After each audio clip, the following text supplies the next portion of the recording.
కాసేపట్లో అసెంబ్లీలో తెలంగాణ సర్కార్ బడ్జెట్ ప్రవేశపెట్టనుంది. 3,30,000 కోట్లతో పద్దును ప్రవేశపెట్టొచ్చని ఆర్థిక నిపుణులు అంచనా వేస్తున్నారు.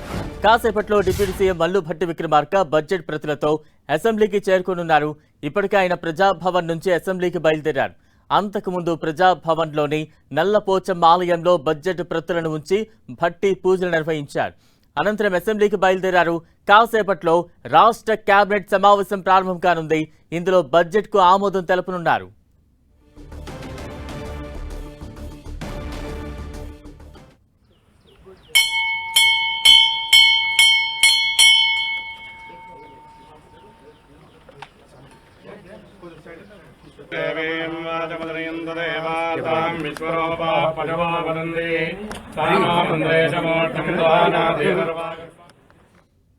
ఇక మరి కాసేపట్లో కేబినెట్ భేటీ కానుంది. ఇక మధ్యాహ్నం తర్వాత మల్లు భట్టి విక్రమార్క బడ్జెట్ ను ప్రవేశపెట్టనున్నారు అసెంబ్లీ వేదికగా. తాజా అప్డేట్స్ అందించేందుకు మా ప్రతినిధి తిరుపతి చారి సిద్ధంగా ఉన్నారు. చారి, బలరాం, ఈరోజు మరి కాసేపట్లో తెలంగాణ అసెంబ్లీ కమిటీ హాల్లో తెలంగాణ రాష్ట్ర క్యాబినెట్ సమావేశం ప్రారంభం కాబోతుంది. ఇప్పటికే ముఖ్యమంత్రి రేవంత్ రెడ్డి అసెంబ్లీకి చేరుకున్నారు.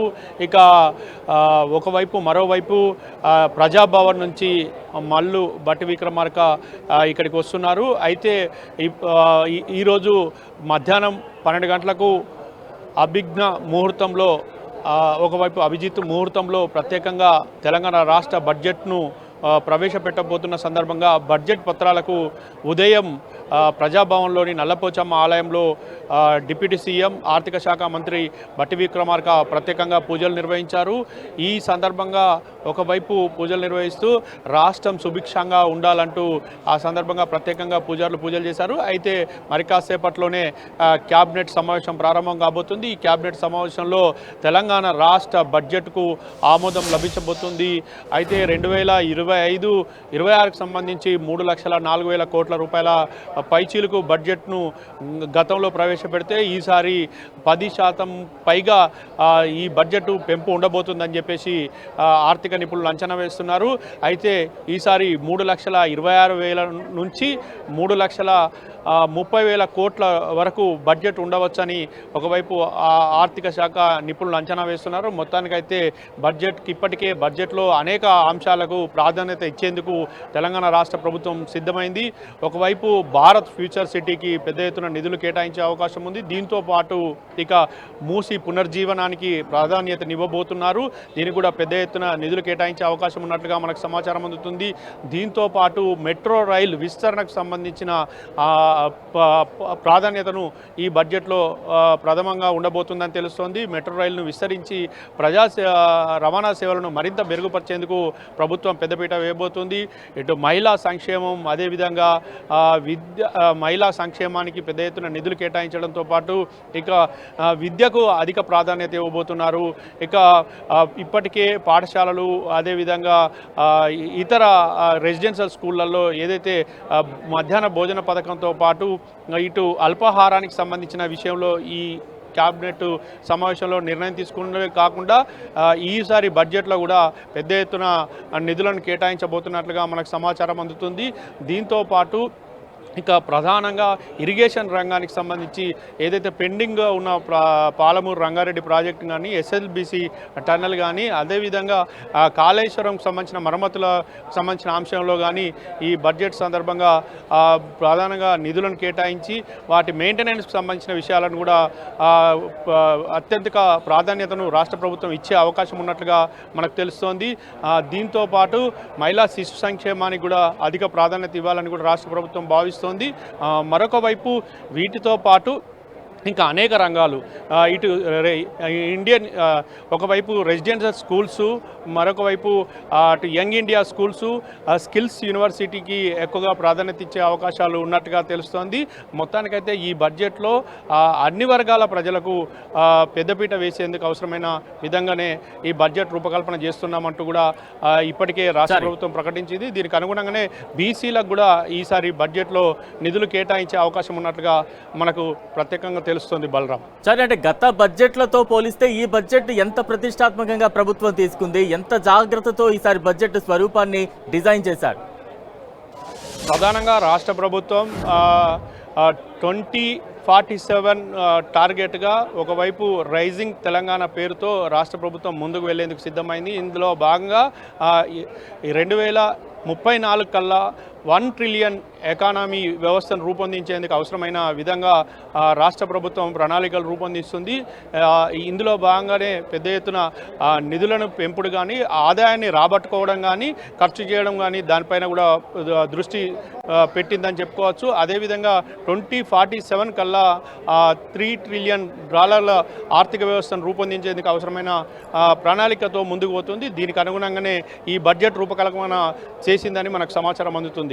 బలరాం, అంటే సరే ప్రజా ప్రభుత్వం చెబుతూ ఉంటారు, ఇప్పటికే కొనసాగుతున్న సంక్షేమ పథకాలతో పాటు కొత్తగా ఏమైనా సంక్షేమ పథకాల వైపు అడుగులు వేసే అవకాశం ఉందా ఈ బడ్జెట్ ద్వారా? అయితే ఇప్పటి వరకు కొనసాగుతున్న పథకాల్లో గతంలో కాంగ్రెస్ అధికారంలో రాకముందు ఏదైతే 6 గ్యారంటీలకు సంబంధించిన హామీలు ఇచ్చిందో అందులో ఇప్పటికీ కొన్ని మిగిలి ఉన్నాయి. అందులో మహిళలకు ప్రతి నెల 2,500 రూపాయలు ఇస్తామని చెప్పేసి ఒక హామీ ఇచ్చింది. ఆ హామీని ఇప్పటివరకు అమలు చేయలేదు. మరొక వైపు పెన్షన్లను 2016 నుంచి 4,000 రూపాయలకు పెంచుతామని చెప్పింది. అది కూడా హామీ ఇచ్చింది. అవి కూడా చేయలేదు. అయితే వీటన్నిటిపైన కూడా ఈ బడ్జెట్లో ప్రాధాన్యత ఉంటుందని చెప్పేసి భావిస్తున్నప్పటికీ ఇటు ఆర్థికంగా ఉన్న పరిస్థితుల నేపథ్యంలో ఈ 2 స్కీమ్ల అమలుకు సంబంధించిన విషయంలో ఎలాంటి నిర్ణయం తీసుకోబోతుంది అనేది ఆసక్తిగానే ఉంది. బలరాం, రైట్, థ్యాంక్ యూ చారి.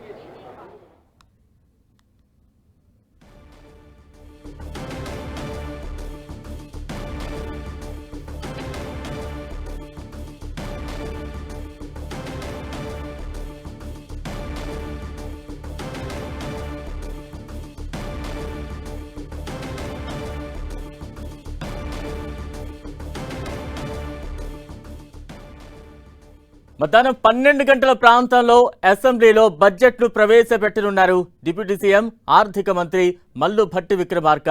అంతకంటే ముందు ప్రజాభవన్లో నల్లపోచమ్మ ఆలయంలో బడ్జెట్ ప్రతులను ఆలయంలో నల్లపోచమ్మ వారి విగ్రహం దగ్గర ఉంచి ప్రత్యేక పూజలు చేస్తున్న దృశ్యాలు చూస్తూ ఉన్నాం.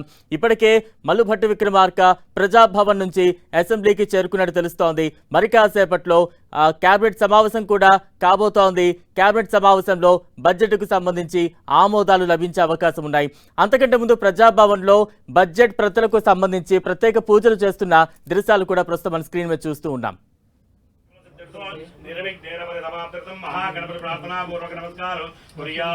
కాసేపట్లో అసెంబ్లీలో తెలంగాణ సర్కార్ బడ్జెట్ ప్రవేశపెట్టనుంది. 3,30,000 కోట్లతో పద్దును ప్రవేశపెట్టొచ్చని ఆర్థిక నిపుణులు అంచనా వేస్తున్నారు. మరి కాసేపట్లో deputy CM Mallu Bhatti Vikramarka budget ప్రతులతో అసెంబ్లీకి చేరుకునున్నారు. ఇప్పటికే ఆయన ప్రజాభవన్ నుంచి అసెంబ్లీకి బయలుదేరారు. అంతకుముందు ప్రజాభవన్లోని నల్లపోచమ్మ ఆలయంలో బడ్జెట్ ప్రతులను ఉంచి భట్టి పూజలు నిర్వహించారు. అనంతరం అసెంబ్లీకి బయలుదేరారు. కాసేపట్లో రాష్ట్ర కేబినెట్ సమావేశం కానుంది. ఇందులో బడ్జెట్కు ఆమోదం తెలుపనున్నారు. తెలంగాణ బడ్జెట్కు ఆమోదం తెలుపనున్నారు. వీటితో పాటు పలు బిల్లులకు, కొన్ని సవరణలకు కూడా కేబినెట్లో ఆమోదం లభించనుంది. అనంతరం మధ్యాహ్నం 12 గంటలకు శాసనసభలో ఆర్థిక శాఖ మంత్రి భట్టి విక్రమార్క బడ్జెట్ను ప్రవేశపెట్టనున్నారు. ఇక మండలిలో మంత్రి ఉత్తమ్ బడ్జెట్ను ప్రవేశపెట్టనున్నారు. కాంగ్రెస్ పార్టీ ఇచ్చిన 6 గ్యారంటీలు అమలు చేసే దిశగా ఈ బడ్జెట్లో కేటాయింపులు చేసేందుకు తెలంగాణ ప్రభుత్వం చర్యలు చేపట్టింది. అదే సమయంలో తెలంగాణ విజన్ 2047 డాక్యుమెంట్ అమలు దిశగా ప్రత్యేకంగా నిధులను కేటాయించనున్నట్టు తెలుస్తోంది. 2026-27 వార్షిక సంవత్సరానికి ప్రవేశపెట్టే బడ్జెట్లో ఫ్యూచర్ సిటీ, మూసీ పునరుజ్జీవన పథకానికి, నీటి పారుదల, విద్య, skills university, young India residential schools, వైద్యానికి, స్పోర్ట్స్, ఇందిరమ్మ ఇళ్లు, మహిళలకు ప్రాధాన్యత ఇచ్చే అవకాశాలు ఉన్నాయి. ఈసారి బడ్జెట్లో 6 కొత్త పథకాలను ప్రకటించే అవకాశం ఉందని తెలుస్తోంది. అందులో ముఖ్యంగా విద్యార్థుల కోసం యంగ్ ఇండియా కిడ్స్ అనే కొత్త కార్యక్రమాన్ని తీసుకురానున్నారు. ఈ పథకం ద్వారా ప్రభుత్వ హాస్టళ్లు, గురుకులాల్లో చదువుతున్న విద్యార్థులకు అవసరమైన పాఠ్య సామాగ్రి, ఇతర అవసరమైన వస్తువులను అందించనున్నారు. అదేవిధంగా బాలికల విద్యను ప్రోత్సహించేందుకు ఎలక్ట్రిక్ స్కూటర్ల పంపిణీ వంటి కొత్త ఆలోచనలు కూడా పరిశీలనలో ఉన్నట్టు తెలుస్తోంది.